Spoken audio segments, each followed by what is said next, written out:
अस्सलाम वालेकुम viewers, welcome to my channel kitchen with Ummi Ibrahim. कैसे हैं आप लोग? उम्मीद है खैरियत से होंगे। तो जी आज हमने लगाई है मशीन और ये है सैटरडे का दिन। और सैटरडे को ही मैं कपड़े धोती हूँ, मशीन लगाती हूँ, क्योंकि बच्चों के जो स्कूल के यूनिफॉर्म होते हैं ना, तो वो मैं धोती हूँ। और आज मैंने सोचा कि आपको फुल रूटीन अपनी दिखाती हूँ कि मैं फुल डे में क्या करती हूँ। तो जी यहाँ पे जो है ना, साथ ही गाजर का हलवा भी बना रही थी मेरी दूसरी बेटी। तो बच्चे जो है ना मिलके मेरे साथ कपड़े भी धुलवा लेते हैं, काम भी करवा लेते हैं। तो यहाँ पे जो है वो गाजर का हलवा बना रही थी खुद, तो मैंने सोचा आप लोगों को भी इसकी रेसिपी शेयर कर दूँ।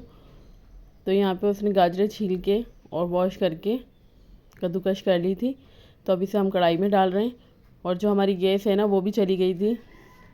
सैटरडे को जो गैस है ना वो बहुत ज़्यादा तंग करती है, और इतनी कम आ रही थी कि गाजर का हलवा सुबह चढ़ाया था और शाम में रेडी हुआ था, क्योंकि गाजर के हलवे को है ना थोड़ी सी तेज़ आंच चाहिए होती है। तो यहाँ पे थोड़ा सा पानी खुश्क हुआ तो यहाँ पे दूध डाल दिया आधा किलो। गाजर का जब पानी खुश्क हुआ तो दूध डाला था हमने आधा किलो। और अब जब दूध भी थोड़ा सा कम हुआ इसके अंदर पक पक के, तो फिर हमने डाल दी है चीनी। तो चीनी यहाँ पे हमने लिए 1.5 चम्मच और 1.5 कप। आप अपने टेस्ट के अकॉर्डिंग डाल सकते हैं चीनी। तो चीनी को भी मेल्ट होने तक हमने खूब पकाना है। तो यहाँ पे इसने खोया भी डाल दिया है, और खोया जो है ना वो भूनते वक्त डाल दिया है, तो ये गलत किया। और इसका जो खोया है ना वो नज़र ही नहीं आ रहा है, बिल्कुल बिछ गया है इसके अंदर खोया और ड्राई फ्रूट। तो यहाँ पे जो है ना हलवा रेडी हो गया बिल्कुल। और मैंने कहा कि चलो आपको इसकी फ़ाइनल लुक भी दिखा देती हूँ। तो बहुत ही टेस्टी हलवा बना था, लेकिन खोया इसमें नज़र नहीं आ रहा, वो बिल्कुल खोया मेल्ट हो गया है इसके अंदर भूनते वक्त। तो गाजर का जो हलवा है ना बड़ा ही ज़बरदस्त बना था। और ये शाम हो चुकी है, तो अभी हमें बाज़ार के भी रेडी होना है, बाज़ार के लिए भी। तो ये मगरिब का वक्त है और अभी हम बाज़ार जा रहे हैं। तो यहाँ मैं रेडी हुई खड़ी हूँ और बच्चे भी तैयार हो रहे हैं, क्योंकि बेटी का निकाह है, उसकी शॉपिंग करनी है हमें। तो पहले से सब चीज़ें तैयार करके रखनी है। तो आपको सारे ब्लॉग में दिखाऊंगी इंशाल्लाह। तो यहाँ पे जी हम आ गए हैं मार्केट। तो यहाँ हम आए हैं करीम सेंटर, और तीनों बेटे हैं उनकी हमने शॉपिंग करनी है।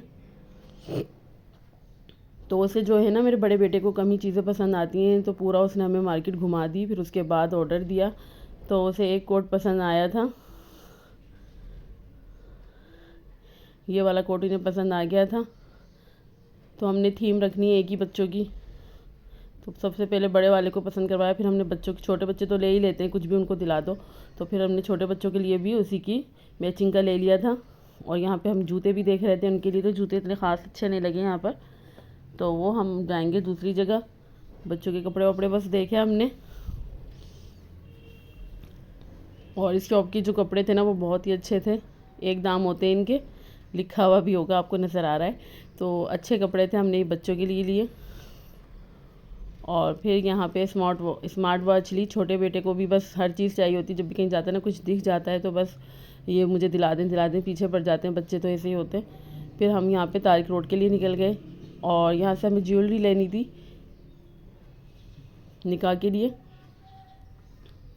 और कुछ सैंडल वगैरह भी देखनी थी। तो हम तारिक रोड निकले।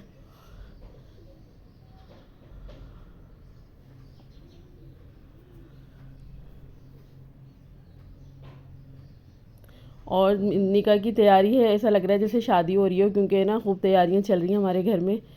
सब माशाल्लाह से कभी कुछ ख़रीदने रोज़ाना कुछ ना कुछ जाना ही हो रहा है, क्योंकि कपड़े ख़ुद मैं स्टिच करती हूँ। तो यहाँ पे जो है ना मैं खुद लेने आई थी अपनी शर्ट का कपड़ा, तो गरारा तो मैंने सी लिया है, लेकिन अब उसके लिए शर्ट चाहिए। तो यहाँ मैं मैचिंग के लिए ले रही थी, तो मेरी मैचिंग अच्छी हो रही थी यहाँ पर।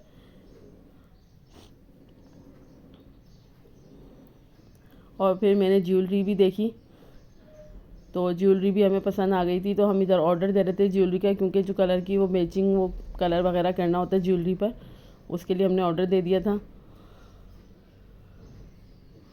क्योंकि दुल्हन की जो होती है ना वो तो पूरी चाहिए होती है ज्वेलरी।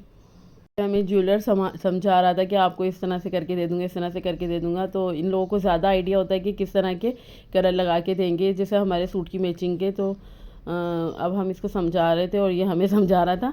तो बस फाइनल कर दिया हमने ज्वेलरी और ऑर्डर दे दिया। तो मेरे हस्बैंड जो है ना बड़ी हैरत कर रहे थे कि इतने से चेहरे पे इतनी सारी ज्वेलरी पहनोगी, झूमर, टीका और पता नहीं क्या क्या अला बला। तो बस हमने यहाँ पे ऑर्डर दिया, और फिर अब हम निकल आए कुछ पेट पूजा करने के लिए। तो यहाँ पे ना बर्गर बहुत मशहूर है, बन कबाब। तो वो हमने खाया और अच्छा ही हुआ कि हमने कम खाया है, क्योंकि ये मशहूर है और लेकिन इतना ख़ास नहीं है, अच्छा नहीं लगा हमें।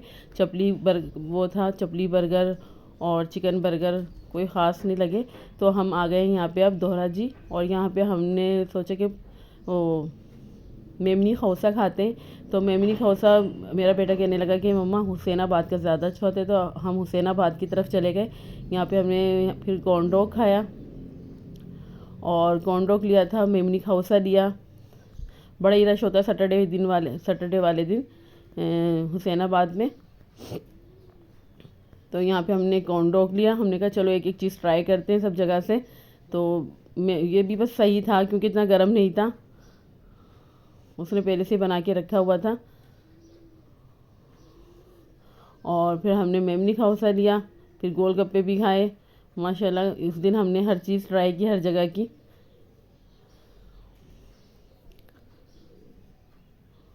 ये इस तरह से इसमें से चीज़ निकलती है।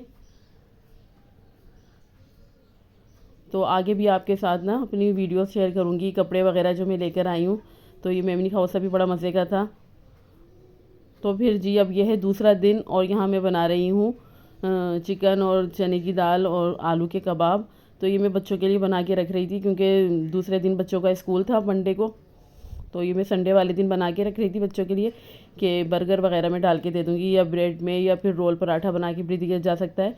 तो यहाँ मैं इनको उबालने के लिए रख दिया था, और ये तीनों चीज़ें उबल गई थी। मैंने इसमें कुछ भी मसाले वगैरह ऐड नहीं किए थे, बस नमक ऐड किया था। तो अब जो चिकन है ना, वो मैं निकाल के इसमें से उसके रेशे कर रही हूँ। तो देखिए सारी चिकन के मैंने इस तरह से रेशे कर लिए अलग निकाल के। और अब इसके जो वो है थोड़ी सी चिकन रह गई थी, तो उसके भी मैंने कहा रेशे कर लेते हैं।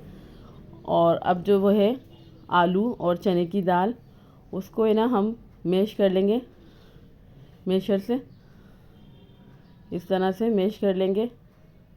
तो ये अच्छे से बिल्कुल गल गई थी, तो इसलिए मैश हो रही है, वरना इसको आपको पीसना पड़ता। तो हल्की आंच में मैंने रख दिया था, तो ये अच्छे से गल गए थे। अब हम इसको चने की दाल जो है और आलू उसके अंदर डाल देंगे, चिकन के अंदर। और अब बाकी के मसाले डालेंगे। तो यहाँ पे हरी मिर्च लिए मैंने 3 से 4 अदद, हरा धनिया लिया है थोड़ा, और 1 गट्टी प्याज ली थी दरमियाने साइज़ की, वो मैंने बारीक कट करके डाली है। और यहाँ पे लिया हमने ज़ीरा धनिया कुटा हुआ, गरम मसाला, चाट मसाला और कुटी हुई लाल मिर्च, और साथ में नमक। बस ये मसाले इसके अंदर डालेंगे, ज़्यादा मसाले ऐड नहीं करेंगे। इन सब चीज़ों को हम अच्छे से मिक्स कर लेंगे, और इसके हम जो है कबाब बना लेंगे इस तरह से, टिकिया, गोल गोल टिकिया बना लेंगे। आप कुछ और शेप भी देना चाह सकते हैं तो वो भी दे सकते हैं। तो ये टिकिया जो बना के ना मैं फ्रीज़ करके रख दूँगी। तो आप ज़रूर बताइएगा मुझे आपको मेरा ब्लॉग कैसा लगा। अगली वीडियो तक के लिए मुझे इजाज़त दीजिए। अल्लाह हाफ़िज़।